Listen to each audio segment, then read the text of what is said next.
So I made an Instagram post about this a few days ago that kind of starts us in on the question. And the way that I phrased things there was that I said the Saudi regime is Israel in a thobe, and it will absolutely never take meaningful action for Palestinian liberation.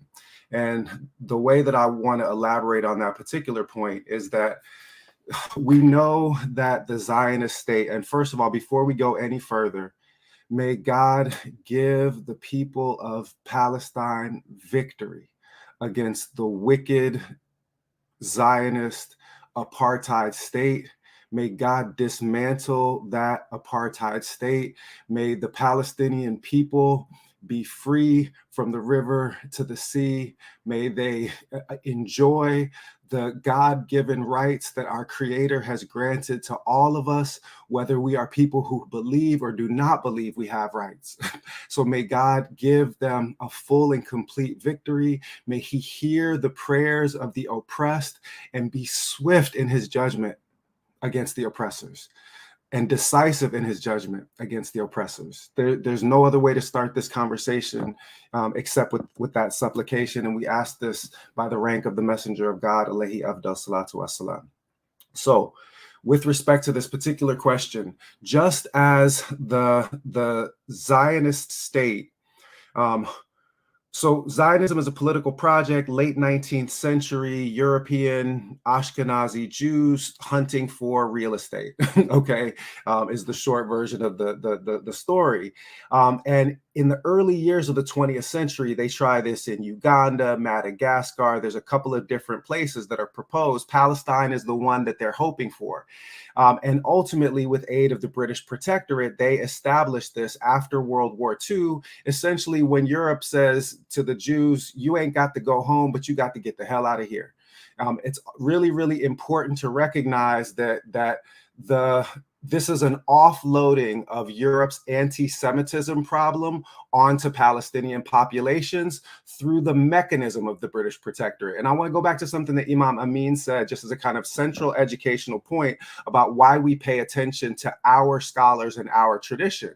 It was El-Hajj Malik Shabazz, Malcolm X, who first gave me my political education on how to understand Zionism. In Zionist Logic in 1964, he signals that this is an imperialist project that is carved out by the British Protectorate. And I found out through reading doctoral dissertations on Malcolm's field notes that Malcolm unambiguously identified Zionism as a white supremacist ideology, that it is it's European Jewry being given land by European imperial powers and dispossessing dark-skinned Arab populations. And indeed, in a 1963 interview, or 64 in Berkeley, he specifically refers to white Jews being given Palestinian land by white European powers. So understand that Malcolm understood this in the overall framework of white supremacy, and everything that I say about Zionism being white supremacy is derived from Malcolm's own understanding.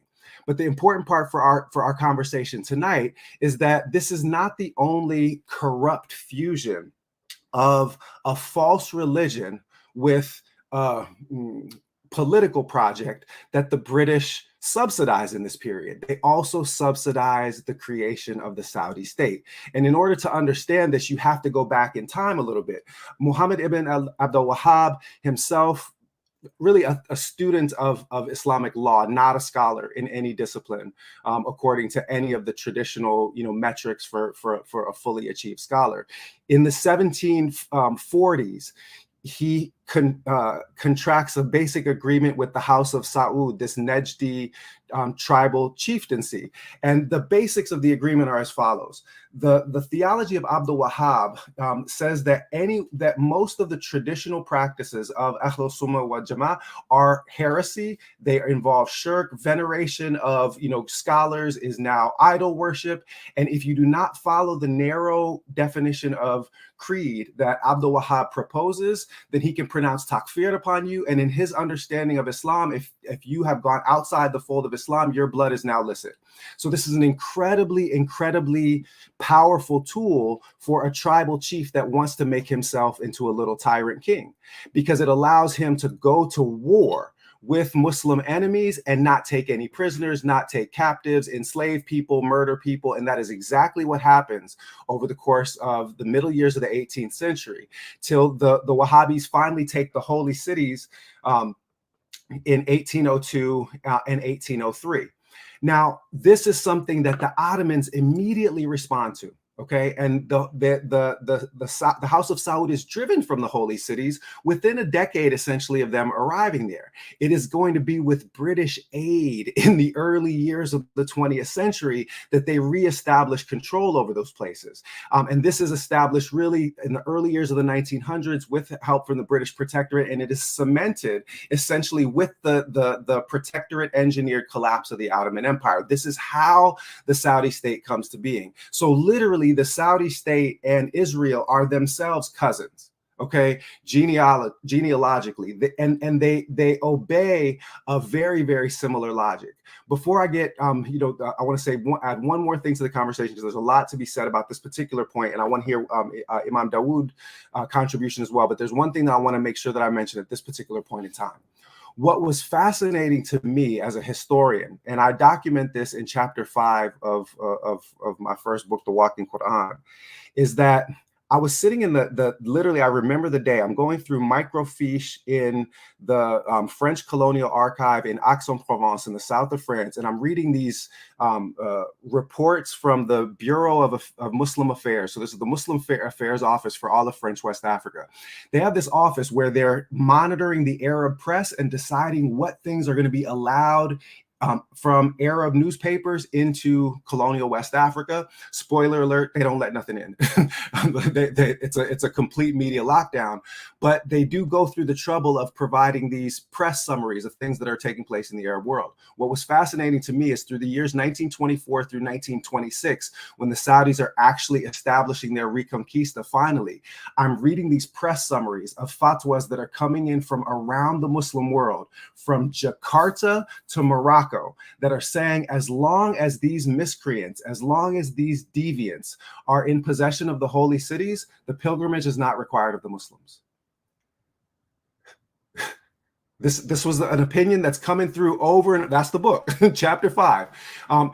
And then there are some that say, as long as these deviants are in possession of the holy cities, the pilgrimage is forbidden to the Muslims. And we write this opinion in hopes that it will spur people to take action to remove them.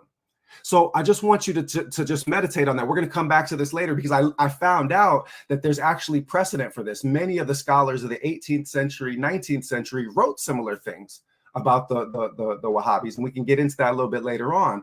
But I just want to point out that in the 1920s, this sect was thought of as being as so heretical that they put the 5th pillar of Islam into abeyance. It's a conditional pillar, fair enough, but they put it into abeyance. But what happened in 1930? Petroleum is discovered in Saudi Arabia. And over the course of the middle years of the 20th century, the Saudi state starts to put a lot of scholars on payroll.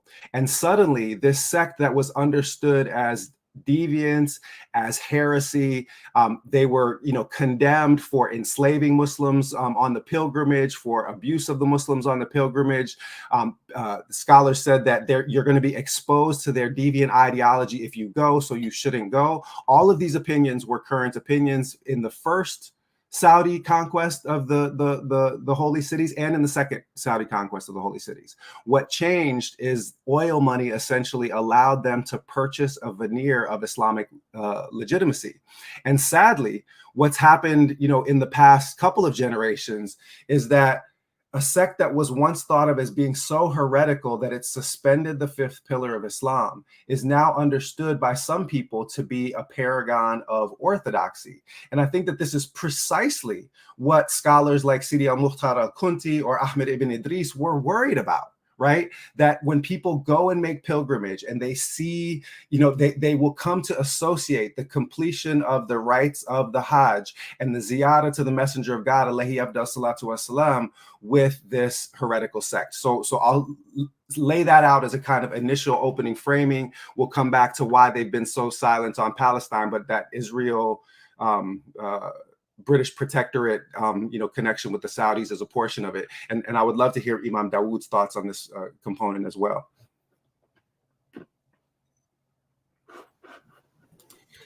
Bismillah ar-Rahman ar-Rahim. Alhamdulillah. Alhamdulillahi Rabbil Alameen. Wa salatu wa salam ala Sayyidina Muhammad. الفاتح لما أغلق وخاطر لما سبق ناصب الحق بالحق وهادي إلى صراط الله المستقيم وعلى آله حق قدره العظيم ولا حول ولا قوة إلا بالله العظيم.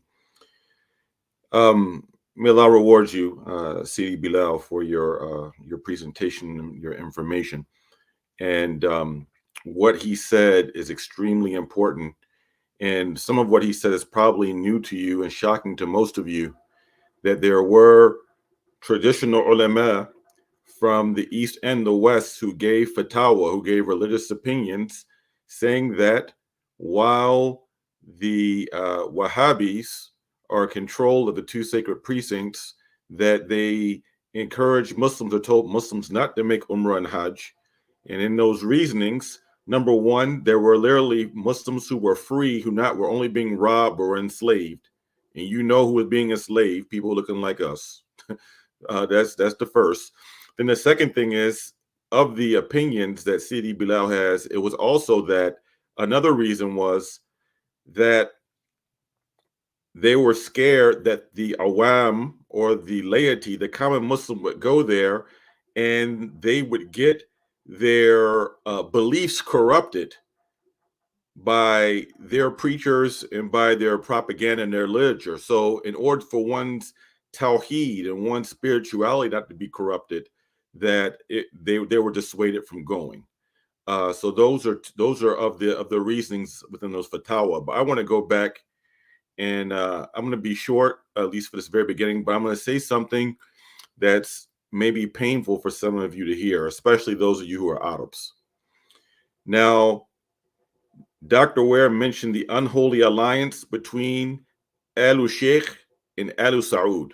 That was the two groups of people that made the agreement to come together for Saudi Arabia, which is the only country in the world named after a family, by the way, the family of Saud. So Al-Saud was the agreement to be the political authority.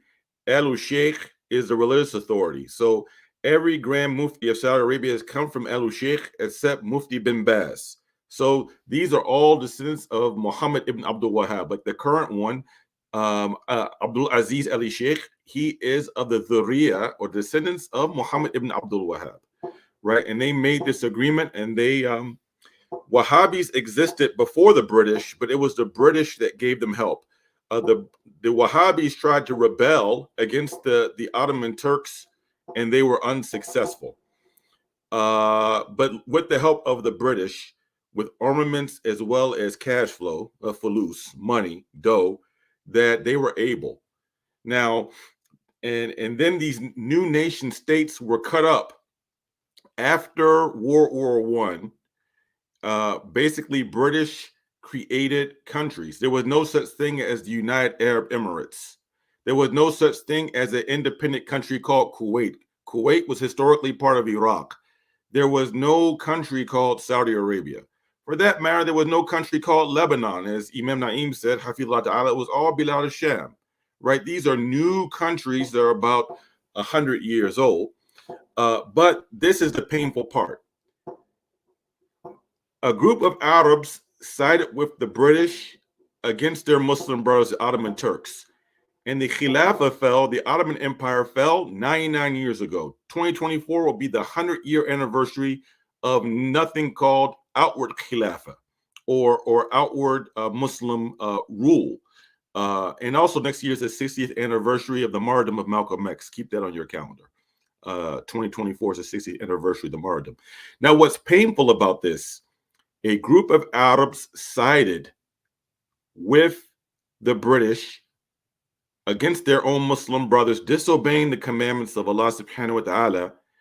And the British played this divide and conquer tactic, playing on Arab chauvinism or nationalism, even to the extent that some Arabs started saying that we were occupied by the Turks, like it was an occupation by the Turks. Now, what happened besides also establishment in Saudi Arabia? The Arabs fighting with the British took control of Palestine, which called it the British Protectorate of Palestine, right? They didn't hand that over for Arabs to rule. So then guess what? After World War II and the British controlled that land, they turned it over, and that started the state of Israel. So Israeli Zionist illegal occupation of Palestine sadly is an unintended consequence of a group of Arabs committing treason against the Ummah, fighting with the British that let the British win to take Palestine to then give it to the Zionist illegal occupying entity that then was the first Nakba, or the first catastrophe that ran them off their land. And now we have the second Nakba, right? This is the inconvenient truth, right? That in fact, Arabs fought with the white colonial settlers, disobeying the Quran, right? And then they did. Now, I want to mention another point why it's fresh on my mind, because some of you may say, well, what does this have to do with us in the United States of America? I want to fast forward a number of years. I want to fast forward to 1979. And I want to give you what is an Ahad report. If any of you study Hadith, it's not an Aziz report. This is a Ahad report, or it's not a Mutawatir report. This is something I heard, who I am one person away from the person who said it, right? So I am the second Rajul in this story. Now, who I heard this story first was from Sheikh Ali Suleiman, who was one of our imams here. He's from Ghana, and he is one of the imams here. He was close to Dr. Khalid al-Mansour. May Allah have mercy upon his soul. Dr. Khalid al-Mansour had his PhD, but was also an attorney. He wrote a book called Betrayal of Another Name. You can look it up. He's an African-American Muslim who wrote this book. He more than one book. He's also used to talk about Zionism and neocolonialism. This was a topic of his. You can look him up. He passed away in 2016. Anyway, short story. In 1979, what happened in 79 was the Iranian Revolution.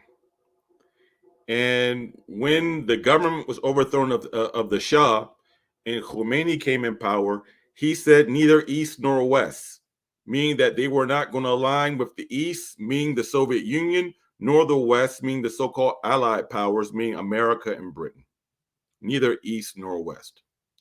Now, at this particular time, we know that the Nation of Islam had ended basically in 1975. The Black Panther Party had basically fizzled out in many of the Black nationalist movements. When Khomeini came to Tehran from Paris, one of the first things he did was he told the university students, let the Black people go who are you're holding hostage. We don't have any problem with them. Their problem with America. Now, Dr. Khalid al-Mansour, who also had worked with the International Development Bank, he knew people in the White House in the Carter administration. And at the time, the NSA director was a guy named Zabinski. His daughter is Mika, who's does Morning Joe show on MSNBC. Right? He has a real thick accent.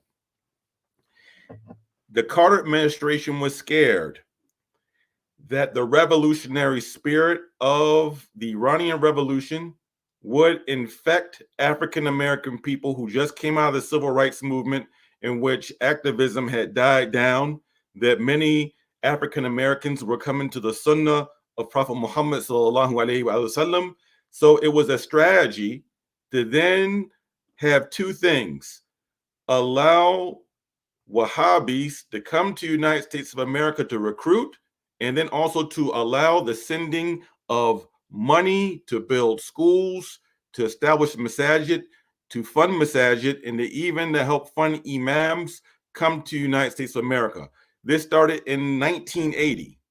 So you will see that there were no Saudi-funded Islamic institutions in the United States of America prior to the Iranian Revolution. They came and started recruiting imams where? First in New Jersey. And I've actually heard one of the people talk about this publicly, how he got recruited in New Jersey. Then where? In Philadelphia. That's why El Wahhabiyya is so strong in the East Coast, in New Jersey and Philadelphia, because recruiters came to give people scholarships to Bilal Tawheed, Jamia al Medina, where you start having some of the first du'at and preachers who were given full scholarships to go to the University of Medina State. Not mentioning their names, we know some of them, right? And not to mention any names, but that's how actually that recruited. So this was by the blessing of the American government to let El Wahhabiyya come into the United States of America, to use it as kind of like a drug to take away the type of activism spirit, the revolutionary spirit of doing something in communities, cleaning things up. Because when you have a doctrine that says obey the leader at all costs, even if he's a criminal, that is even considered to be khuruj or revolt to even speak out against the leader, because that's what they say. Then they tell you you can't even protest. And I've written about how I disagree with Black Lives Matter as an organization, but they say you can't protest against police brutality or a Black Lives Matter march. That's haram. They literally said that after George Floyd was killed, right? Then you'll see the nexus and the connection between El Wahhabiyya and what it did over there, and El Wahhabiyya and how it affects here, to the extent that you have ninja Wahhabis on social media. Y'all know what I mean when I say ninjas, who are right now telling you it's even haram to even protest or to say anything in favor of the Palestinians. Oh, cause that's Hakimiyya. That's Hakimiyya. You gotta stay from that Hakimiyya. That's deviant. Or if you protest for black people, oh, that's Qawmiyya. That's Qawmiyya. Oh, that's nationalism, Mahi. Stick to Tawheed. And then also one other point to get back to how the Wahhabis, go to a point Dr. C. Bilal said, how they were able to revolt against the Ottomans, who were Maturidi in Aqidah, Hanafi in fiqh, and Naqshbandi in tariqah, right? Because when you have traditional Sunni Islam has all these, you have creed, you have a madhab, and you have tasawwuf. This is what real this is what traditional Sunniism is, right? They pronounced takfir over the Ottomans. That's how they were able to revolt, because once they say you've violated one aspect of their Trinitarian Tawheed, then your blood is lawful, and then they can kill you. So that's how the Wahhabiyya was able to revolt against the Ottomans, because they declared them to be heretics. But I guess the British weren't heretics, right? but they revolted against the Turks. And then you see the manifestations of this even in groups like Daesh today, so-called ISIS Daesh. If you notice, Daesh and so-called ISIS have never tried to bust a grape against Israeli occupation. They only kill Muslims. And their franchises like Boko Haram, they'll go and kidnap Muslim girls to do a suicide bombing in Nigeria or in Somalia, because they claim to have subsidiaries, they have franchises, right? They'll kill Muslims. They'll blow up the qabr of Imam Ninawi in Syria. They blew up the qabr of Nabiullah Yunus alayhi salam in Iraq. They'll blow up the qabr of prophets. They blow up the qabr of awliya. They'll kill Muslims. They'll enslave Muslim girls, right? But they'll never bust a grape against illegal occupiers, right? So that shows you the plan. That shows you how the British, their seasoning is all up into the Wahhabi cake, the Wahhabi dish. All of their seasoning is up in there. And I've spoken too long. I will stop with that.